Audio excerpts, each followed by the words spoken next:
My name is Rebecca Rose Phillips. I am a sommelier and co-owner of 2 wine bars here in Los Angeles, Vintage Wine and Eats in Studio City and Buvette in Sherman Oaks. But we are not here to talk about that today. Today, we are here to talk about Kirkland wines. That's right. I went to Costco, I picked up a couple of wines because I was genuinely curious, are they any good? So we're gonna taste through 3 wines from 3 classic regions, one from France, one from Italy, and one from Argentina to see if they are worth the money. And let me just say, this is not sponsored. These are my humble opinions. So, Kirkland wines. There's no Kirkland winery that you're going to be able to visit. These are wineries that they collaborate with. They're classic producers from classic regions. And while you can get something super generic like California Chardonnay or California Pinot Noir, they also have these really specific wines that they make. I went with a 2022 Vacqueyras. We've got a 2020 Barolo, and we have a 2022 Malbec from Mendoza, Argentina. So super, classic examples of classic regions. Are they gonna be varietally correct? Are they going to, stand up to a producer that you love from this region? We are about to find out if the juice is gonna be worth the squeeze. Let's start with the Vacqueyras. Okay, so we've got the 2022 Vacqueyras. Vacqueyras Southern Rhone, right? We're talking about Grenache-based blends. This one's mostly Grenache. It has a little bit of Syrah, a little bit of Mourvedre, so super classic. We've got the classic embossing on the glass here, which I love. And these are usually really pretty, cherry-driven wines. Maybe we're looking for a little bit of that garrigue that everybody talks about, the sagebrush, the lavender, those kinds of things.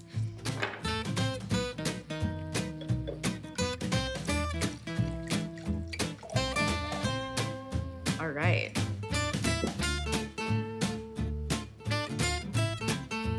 Ooh. Right away, I'm getting really pretty fruit. Lots of plums, raspberries, strawberry, really pretty cherry cola vibes, a little chocolate, a little hint of coffee. There's also some really pretty floral aromatics that jump out right away.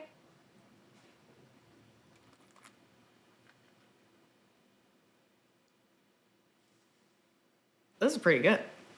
Okay, so Vacqueyras, very warm region, right? We know that sometimes this Grenache can get really hot. It can get really boozy.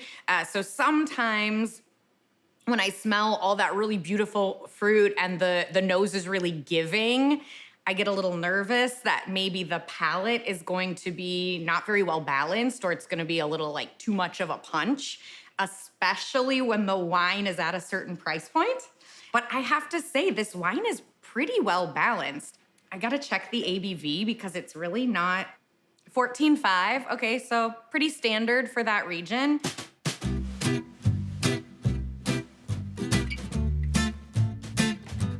So on the palate, I get all that really beautiful fruit. And then I get this really nice cherry pit. There's this kind of bitter tannin thing that's happening along with the vanilla, the cocoa, the strawberry, the raspberry. I feel like this would be great with food. I don't hate the bitter component, but I don't know that on its own it's pleasant. So I really love that the fruit is not over-extracted. I like that there's some balanced acidity, but I would say that the bitter component, that like middle of a peach pit, the walnut kind of skin flavor is very lingering on the palate. So I would say this guy definitely wants some food. This is a great burger wine. It's giving you all that pretty fruit, but it's got a little oomph on the palate. It's gonna go great with any kind of summer grilling. If you're grilling a pork chop, if you're grilling a sausage, anything like that, I think this would be a great pairing. In terms of value, this bottle was around $13 at Costco. If we're talking about a quality Vacqueyras producer, we're talking $40, $50, $60, right? Retail. So this was a fraction of the price. I think in those terms, this wine is pretty tasty. I think it would go great with food. For the price, I'm not kicking this out of bed. You know what I'm saying? So let's move on to the Barolo. We are going to open this 2020 Barolo. It is a DOCG, so it's been classified a classic region by a classic producer. So we are in northern Italy in the Piedmont region. The grape is Nebbiolo, and this wine is known for its ageability because Nebbiolo is a high acid grape and a high tannin grape, which means it has the ability to be pretty astringent. But when made well and when aged nicely, can be soft, really beautiful floral notes, violets and rose petals, tart cherry, beautiful ripe cranberry notes. So let's see if this one is giving. Ooh, I love the color right away. This is a varietal that's known for giving us kind of an orange hue towards the rim. And this is a really beautiful color.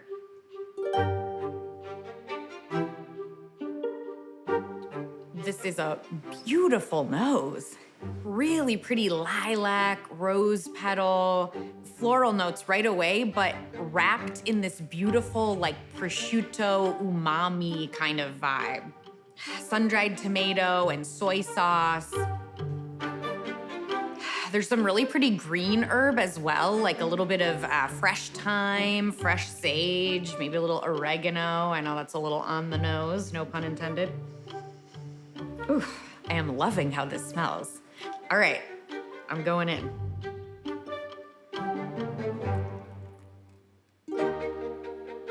Long finish. It's still going, it's still going. I'm still collecting new information. Wow, the tannin is so soft. It's like, you know, if you have like grainy sandpaper, you have like the biggest grain and then the finest grain. This is like the silkiest, finest grain tannin. It's still there, which is bringing really beautiful texture, but it's so lovely. The acidity is definitely banging. We've got some tart cranberry, all that pretty cherry, like giving fruit on the nose is like nice and tart on the palate, but not in an unbalanced way, in a way that it's making me want to go in and take another sip. I really like this wine. I would definitely buy this wine again. I really am enjoying this wine, and it cost $20. Barolo is known for being really beautiful, but really expensive. This is, you know, arguably one of the best wine regions in the world, so it commands a hefty price tag. For $20, this is giving you all of sort of the classic markers. We've got the tar and roses, we've got the tannin, we've got the acidity. It's really lovely, and I think for an entry-level wine for 20 bucks, I would buy this bottle again. Okay, so last but not least, we are gonna try the Malbec from Mendoza, Argentina, right? The region that really blew Malbec up, but we all know originally it's from France. So Malbec is a big, thick-skinned grape, right? Usually these wines come in full-bodied, rich fruit, chocolate, coffee, super layered, can be really high in alcohol. These are for your big, bold, smooth connoisseurs, right?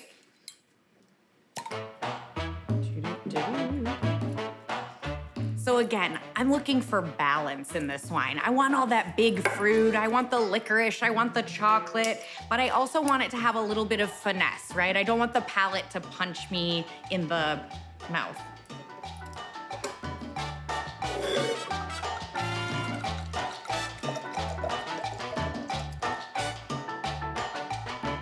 All right, really pretty purple color in the glass.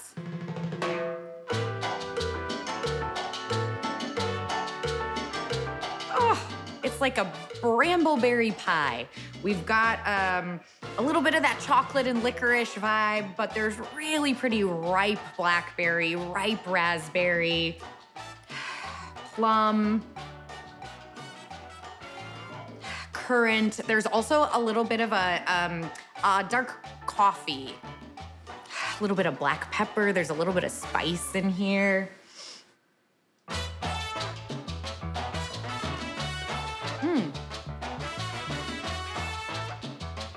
Really bright on the palate. Sometimes the Malbec from this region can be pretty heavily oaked.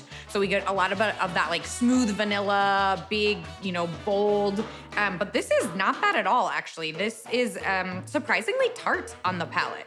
All those really beautiful berries that I described got a little underripe, which was kind of a nice surprise, honestly. So tart fruit, which is kind of masking the tannin, but there's some chewy tannin in here, right on the center of my tongue. There's a lot of texture. Yeah, and the fruit stays really tart, almost sour. Not what I expected. It's funny because I was scared it was gonna be like too big and too bold, but this is almost too tart and too light. I feel like I'm being a Goldilocks. I just kind of want it right in the center, right? But I'm kind of wishing there was maybe a little bit more ripeness on the palate. So we're in Mendoza. This is an area that's known for a lot of elevation. That could account for maybe a little bit more of the tartness on the fruit here. 12 months in French oak, maybe it wasn't new. Maybe we, kept it a little bit restrained. So again, I think this is a wine that would go great with food, but maybe just as, a sipper leaves a little bit to be desired. However, this bottle was around $7. So when we take that into account, it suddenly tastes a little bit better. So we all love Costco for the value, right? And I think for the value, these wines are really delivering. Maybe we're not going for our, anniversary bottle that we're gonna lay down for 10 years. But for an everyday kind of wine, I feel like these all pretty much hit varietally correct. They were all enjoyable. Certainly we could find examples that taste a little bit better, but they would probably be at a higher price point. And certainly we could find examples that taste a little bit worse. So I'm not mad at these Kirkland wines. I am gonna say, if you're throwing a party or if you're, hanging out on a Tuesday reading your book, this might be a great option for you. And then also, let me just very quickly add that if you live in the state of California, just an FYI, you do not need a Costco membership to buy wine or alcohol. Just a hot tip.